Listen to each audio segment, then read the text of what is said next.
शांताकारं भुजंगशयनं पद्मनाभं सुरेशं विश्वाधारं गगनसदृशं मेघवर्णं शुभांगं लक्ष्मीकान्तं कमलनयनं योगिभिध्यानगम्यं वंदे विष्णु भवभयहरं सर्वलोकैकनाथं। मंगलम भगवान विष्णु मंगलम गरुड़ध्वज मंगलम पुंडरीकाक्ष मंगलाय तनोहरि। ओम नमो भगवते वासुदेवाय। आज का दिन आप सभी के लिए मंगलमय हो। आइए सुनते हैं फागुन मास कथा का तीसरा अध्याय।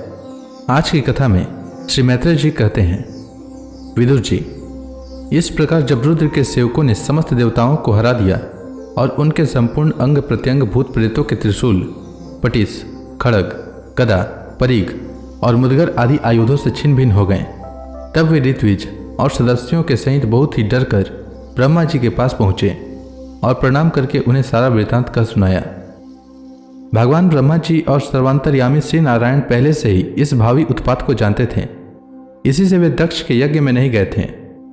अब देवताओं के मुख से वहां की सारी बात सुनकर उन्होंने कहा, देवताओं, परम समर्थ तेजस्वी पुरुष से कोई दोष भी बन जाए तो भी उसके बदले में अपराध करने वाले मनुष्य का भला नहीं हो सकता। फिर तुम लोगों ने तो यज्ञ में भगवान शंकर का प्राप्य भाग न देकर उनका बड़ा भारी अपराध किया है, परंतु शंकर जी बहुत शीघ्र प्रसन्न होने वाले हैं, इसलिए तुम लोग शुद्ध हृदय से उनके पैर पड़कर उन्हें प्रसन्न करो, उनसे क्षमा मांगो। दक्ष के दुर्वचन रूपी बाणों से उनका हृदय तो पहले से ही बिंद रहा था, उस पर उनकी प्रिया सती का वियोग हो गया। इसलिए यदि तुम लोग चाहते हो कि वह यज्ञ फिर से आरंभ होकर पूर्ण हो, तो पहले जल्दी जाकर उनसे अपने अपराधों के लिए क्षमा मांगो, नहीं तो उनके कुपित होने पर लोकपालों के सहित इन समस्त लोगों का भी बचना असंभव है। भगवान रुद्र परम स्वतंत्र हैं, उनके तत्व और शक्ति सामर्थ्य को न तो कोई ऋषि मुनि, देवता और यज्ञ स्वरूप देवराज इंद्र ही जानते हैं और न स्वयं मैं ही जानता हूँ, फिर दूसरों की तो बात ही क्या है। ऐसी अवस्था में उन्हें शांत करने का उपाय कौन कर सकता है। देवताओं से इस प्रकार कहकर ब्रह्मा जी उनको, प्रजापतियों को और पितरों को साथ ले अपने लोक से पर्वत श्रेष्ठ कैलाश को गए, जो भगवान शंकर का प्रिय धाम है। उस कैलाश पर औषधि, तप, मंत्र तथा योग आदि उपायों से सिद्धि को प्राप्त हुए और जन्म से ही सिद्ध देवता नित्य निवास करते हैं। किन्नर, गंधर्व और अप्सरा आदि सदा वहां बने रहते हैं। उसके मणि में शिखर है, जो नाना प्रकार की धातुओं से रंग बिरंगे प्रतीत होते हैं। उस पर अनेक प्रकार के वृक्ष, लता और गुलमादी छाए हुए हैं, जिनमें झुंड के झुंड जंगली पशु विचरते रहते हैं। वहां निर्मल जल के अनेकों झरने बहते हैं और बहुत सी गहरी कंदरा और ऊंचे शिखरों के कारण वह पर्वत अपने प्रियतमों के साथ विहार करती हुई सिद्ध पत्नियों का क्रीड़ा स्थल बना हुआ है। वह सब और मोरों के शोर, मदान्ध भ्रमरों के गुंजार, कोयलों की कुहू कुहू ध्वनि तथा अन्य अन्य पक्षियों के कलवरों से गूंज रहा है। उसके कल्प वृक्ष अपनी ऊंची ऊंची डालियों को हिला हिला कर मानो पक्षियों को बुलाते रहते हैं तथा हाथियों के चलने फिरने के कारण वह कैलाश स्वयं चलता हुआ सा और झरनों की कलकल ध्वनि से बातचीत करता हुआ सा जान पड़ता है। मंदार, पारिजात और अर्जुन के वृक्षों से वह पर्वत बड़ा ही सुहावना जान पड़ता है। वहां जहां तहां हरिण, वानर, सुअर, सिंह, रीछ, शाही, नीलगाय, सरब, बाघ, कृष्ण मृग, भैंसे और भी अनेकों पशुएं घूमते रहते हैं तथा वहां के सरोवरों के तट केलों की पंक्तियों से घिरे होने के कारण बड़ी शोभा पाते हैं। उसके चारों ओर नंदा नाम की नदी बहती है, जिसका पवित्र जल देवी सती के स्नान करने से और भी पवित्र एवं सुगंधित हो गया है। भगवान भूतनाथ के निवास स्थान उस कैलाश पर्वत की ऐसी रमणीयता देखकर देवताओं को बड़ा आश्चर्य हुआ। वहां उन्होंने अलका नाम की एक सुरम्य पुरी और सौगंधिक वन देखा, जिसमें सर्वत्र सुगंध फैलने वाले सौगंधिक नाम के कमल खिले हुए थे। उस नगर के बाहरी ओर नंदा और अलकनंदा नाम की दो नदियां हैं। वे तीर्थपात श्रीहरि की चरण रज के संयोग से अत्यंत पवित्र हो गई हैं। विदुर जी, उन नदियों में रति विलास से थकी हुई देवांगनाएं अपने अपने निवास स्थान से आकर जल क्रीड़ा करती हैं।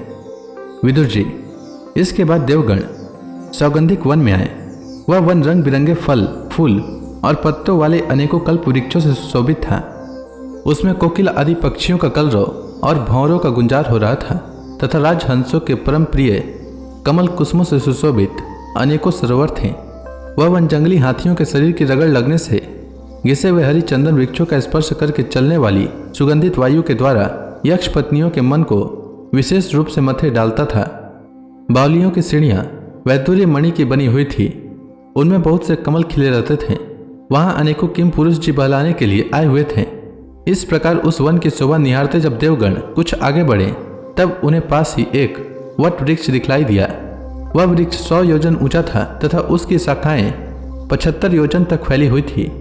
उसके चारों ओर सर्वदा अविचल छाया बनी रहती थी, इसलिए घाम का कष्ट कभी नहीं होता था तथा उसमें कोई घोंसला भी नहीं था। उस महायोग में और मुमुक्षुओं के आश्रयभूत वृक्ष के नीचे देवताओं ने भगवान शंकर को विराजमान देखा।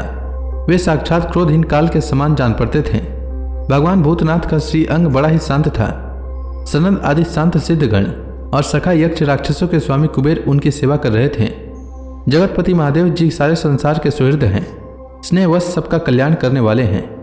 वे लोक हित के लिए ही उपासना, चित्त की एकाग्रता और समाधि आदि साधनों का आचरण करते रहते हैं। संध्याकालीन मेघ की कांति वाले शरीर पर वे तपस्वियों के अभिष्ट चिन्ह भस्म, दंड, जटा और मृग चर्म एवं मस्तक पर चंद्र कला धारण किए हुए थे।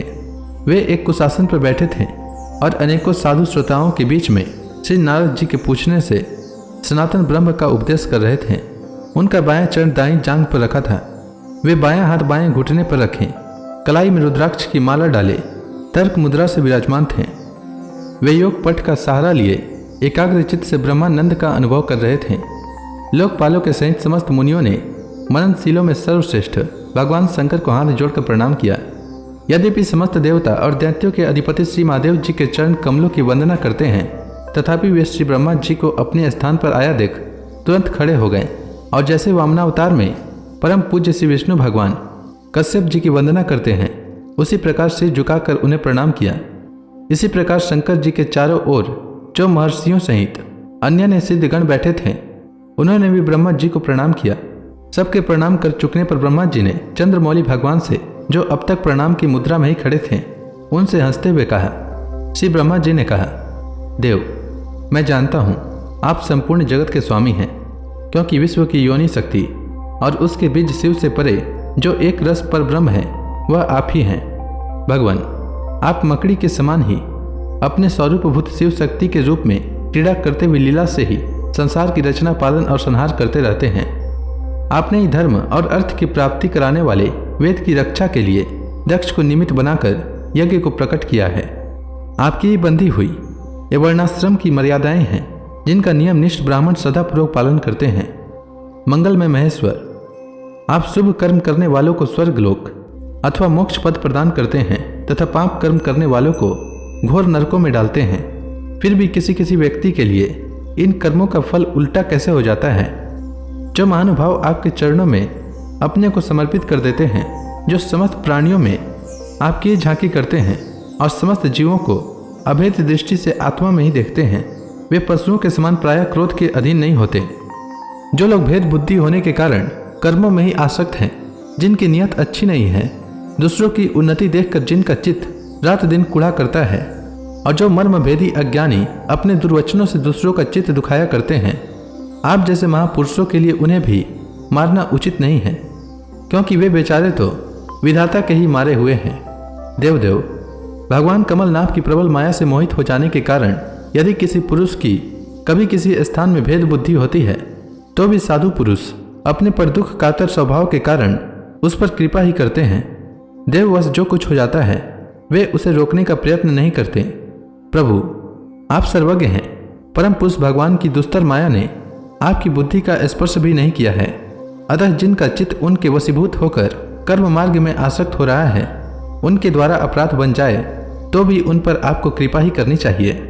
भगवान, आप सबके मूल हैं, आप ही संपूर्ण यज्ञों को पूर्ण करने वाले हैं। यज्ञ भाग पाने का भी आपको पूरा अधिकार है, फिर भी इस दक्ष यज्ञ के बुद्धिहीन याजकों ने आपको यज्ञ भाग नहीं दिया, इसी से यह आपके द्वारा विध्वस्त हुआ। अब आप इस अपूर्ण यज्ञ का पुनरुद्धार करने की कृपा करें। प्रभु, ऐसा कीजिए जिससे यजमान दक्ष फिर जी उठे, भग देवता को नेत्र मिल जाए, भृगु जी के दाढ़ी मोछ आ जाए और पूषा के पहले के ही समान दांत निकल आए। रुद्रदेव, अस्त्र शस्त्र और पत्थरों की बौछार से जिन देवता और ऋत्विजों के अंग प्रत्यंग घायल हो गए हैं, आपकी कृपा से वे फिर ठीक हो जाएं। यज्ञ संपूर्ण होने पर जो कुछ शेष रहे वह सब आपका भाग होगा। यज्ञ विध्वंसक, आज यह यज्ञ आपके भाग से पूर्ण होगा। तो इसी के साथ यह अध्याय समाप्त हुआ। इसके आगे की कथा मैं कल के अध्याय में सुनाऊंगा। तब तक के लिए भगवान हरि का नाम लेते रहें। तो प्रेम से बोलिए भगवान विष्णु की जय, श्री कृष्ण भगवान की जय, भगवान शंकर की जय, समस्त देवी देवताओं की जय।